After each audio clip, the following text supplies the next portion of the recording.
since this sector is attracting so much attention and investors are increasingly getting interested in this space, what according to you are some of the key trends that are likely to rule this space? Yeah, I'll go first, Mansi.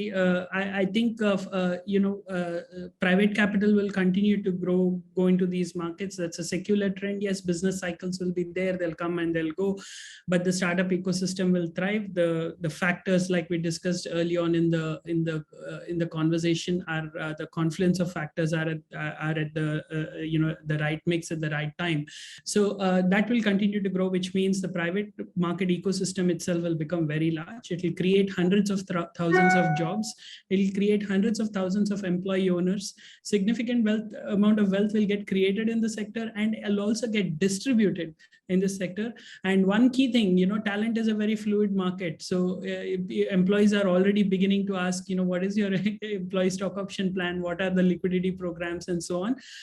It's happened in the Silicon Valley. It's beginning to happen now, and with the kind of engineering talent and all that we have, that is going to be a significant trend, not just impacting the new age companies and startups, because this talent ultimately will come from a single market. It will also impact how traditional companies, existing large businesses will think about their talent as well.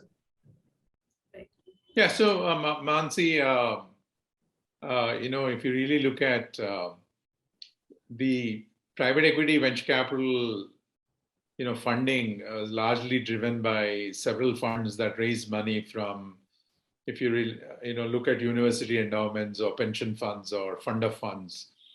And so they were the ones, right, who were investing in these funds.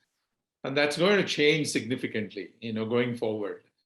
If you create wealth and you've not, inherited wealth, and many of these young people, the entrepreneurs who are driving unicorns and decacorns, and when they create wealth, the way they're going to allocate wealth is going to be very, very different from people who inherit wealth. So their vantage point is, fine, they may put a little bit in real estate and a little bit in gold or crypto or, some index funds, but majority of their capital, they're going to go put into something that they know very well, which is entrepreneurship, right? Which is a fabulous, fabulous thing to happen for the ecosystem. So you're going to see growth, not just from the traditional sources of capital, but, from these new alternate sources of capital. And, that capital also comes with, guidance and ability to take risk and all that. And we've seen that happen in the Valley. Folks who created wealth in 70s and 80s fueled the 90s and the 2000s. And now, they're taking it to the next level. I think same thing is going to happen in the ASEAN region. And, at least I see this decade going to be a great, great, journey for all the entrepreneurs and investors.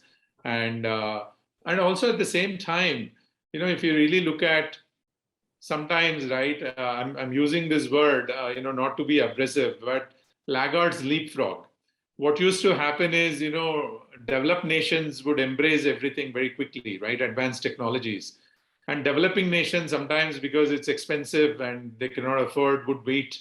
But when technology kind of comes down, the cost comes down, you leapfrog. I mean, India's scenario, we had 50 or 100 million landline phones. We have 900 million smartphones. So we never saw, the landline to pager to satellite phone to first version of feature phone. We just saw nothing, and then we kind of jumped on to a smartphone, either an Android or iOS, right? And same thing is happening in multiple sectors. You see that happening in financial services, people who didn't have any bank accounts or doing mobile payments, right? So that's a huge kind of leapfrog. So I think those opportunities will even fuel entrepreneurship further. And we're all very excited to be part of this journey and to be participating in this journey. Revolutionize your startup's equity management with Qapita. Request a demo today.